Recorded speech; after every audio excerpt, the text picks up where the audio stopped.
Tingnan mo ito mga kalutso. Anong klaseng lalang ito mga kalutso? Parang bulati na yung lupa, ano mga kalutso ng itlog. Yung parang bulating, malaking bulati. Ayun o. Nangingitlog o.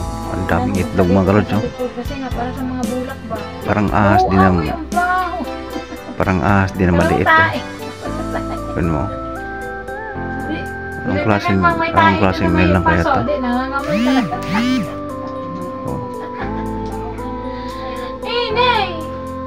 Ang daming itlog mga kalutso. Oh, ang daming itlog.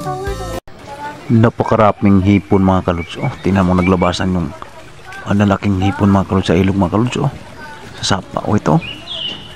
Dami nagkalat ito mga kalutso. Naglabasan talaga mga kalutso. Ang daming hipon o. Tingnan mo ito mga kalutso. Napakalaki ka ito mga kalutso. Uy, ito makita mo mga kalutso. Takbo mga kalutso. Napakalaki ito mga kalutso. Tingnan mo ito mga kalutso. Napakalaking ahas mga kalutso. Oh, napakalaki. O ito pa mga kalutso. Sa talaga ilog kalutso.